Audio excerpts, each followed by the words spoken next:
Hey guys! Today I'm going to be doing the Summer Lovin' book tag.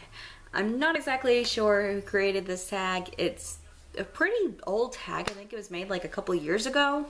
If I do find out who created this tag, I will leave it linked in the description box below. Before I start the tag, you guys may have noticed that I'm in front of new bookshelves. Technically these aren't new. I bought them like, I don't know, a year and a half, maybe 2 years ago.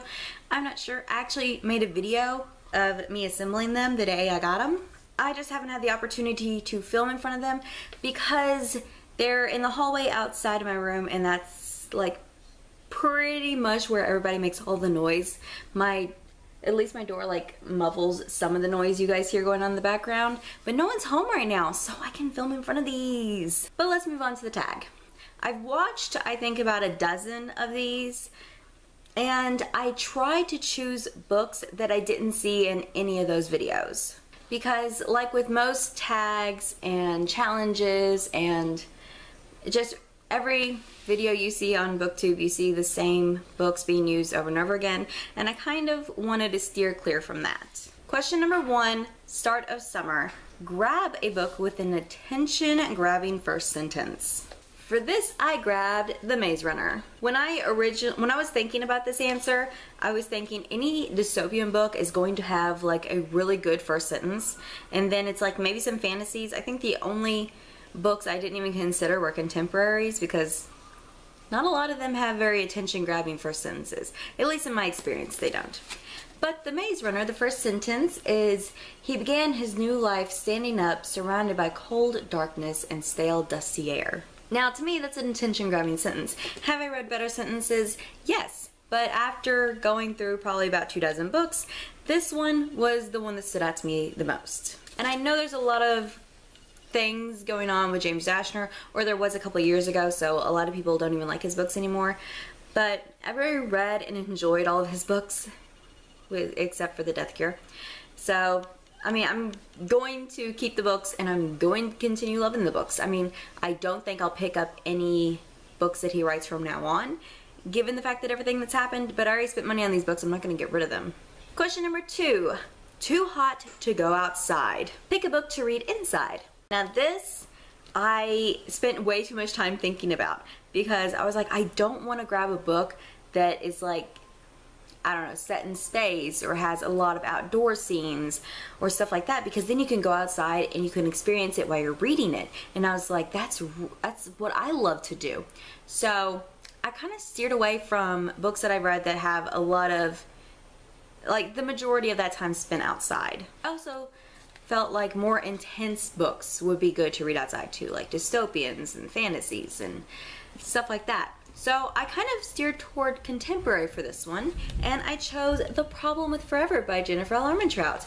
I absolutely loved this book. There were a lot of emotional, I don't want to say traumas, technically they are kind of, they're traumas for the characters, but it's just a really emotional, impactful book. I mean, I really sympathize with the characters, and I will admit to crying several times. It's just, I loved it so much, even though there was several points in it that were just dragged down by sadness and depression and so much anxiety on my end. But I've gone through a few other things the characters have gone through, not just the main characters, but the other characters in the story as well. So I was able to connect to the majority of them, and I loved this book. And even though I didn't read this one outside, I rarely go outside to read, I feel like this would be the perfect book to read and enjoy outdoors. Mostly because I feel like if you read it indoors, you kind of just need to go outside to get a breather while reading it anyways, so you might as well read it outdoors. Although you may have to read this in like sittings, because this is a pretty thick book.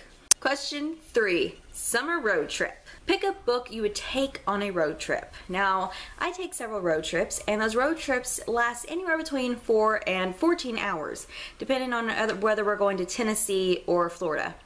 So I normally try to choose really long books, hefty books, something that's going to be have a lot of world building, or something there's more than one book to the series, or more recently, I have been choosing books that I have to force myself to go into. It's like I really don't have, I have little to no interest in starting them at this point in time, but I make that my only option to read. Like I take nothing else but these like 3 or 4 books and I stick to them. It's like I either read these or I don't have anything to read at all. So that's helped me a lot in getting my TBR down a bit. But for this question, I chose Of Fire and Stars by Audrey Coulthurst.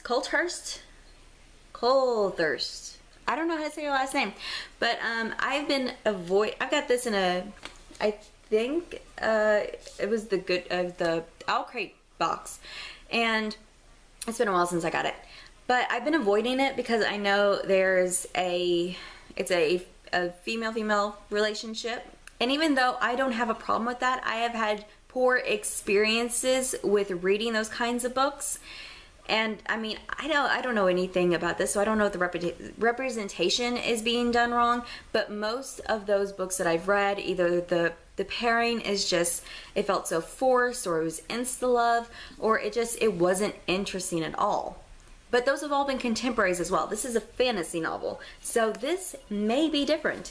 And I feel like it's pretty good length for a road trip.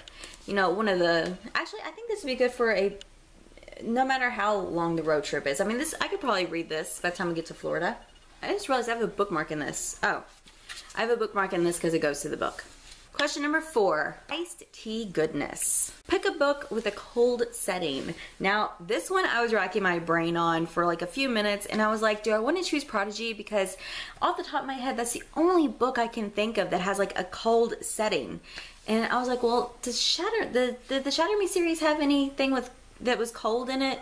And I was thinking about all these books. I was like, was it cold in this book? Was it cold in that book? And I didn't want to choose Harry Potter for like the billionth time because we know that has a cold setting in it in several points. But I wanted, like I said, I'm steering clear of like really popular and overused books. So I was like, what book has a cold setting?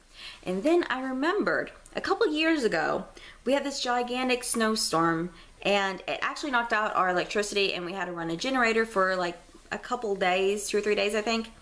And I listened to an audiobook because I couldn't read with it being all dark, and I chose to read Black Ice by Becca Fitzpatrick.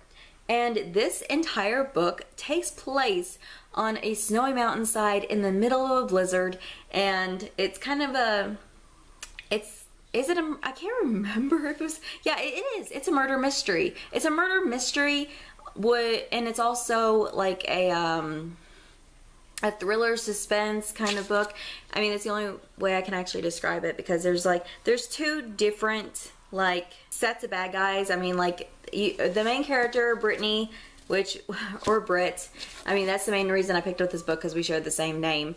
But anyways, she gets stuck on the mountainside with 2 fugitives, and they leave her friend in the cabin to pretty much stay the storm out, while they try to get off. They use Britt to guide them off the mountain. And in doing this, they uncover a bunch of things that had happened in previous years, and bodies, and a lot of things that Britt thinks the men that she's leading down the mountain have done. But in the end, it's a whole big twist, and it turns out someone else was behind all of it, and they were on the mountain with them.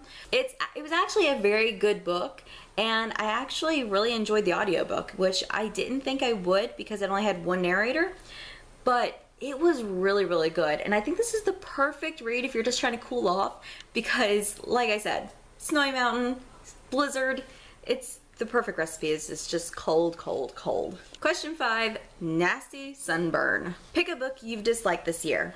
And I actually have 4. Is it 4? Yeah, it's 4.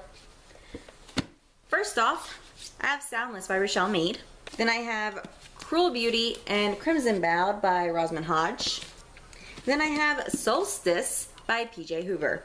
This is the only book in this stack that I wasn't able to finish. I got probably about like 100 and some pages into this, and I was just tired of wasting my time. So I set it down, and I don't want to ever see it again, really. All 4 of these books are actually getting unhauled.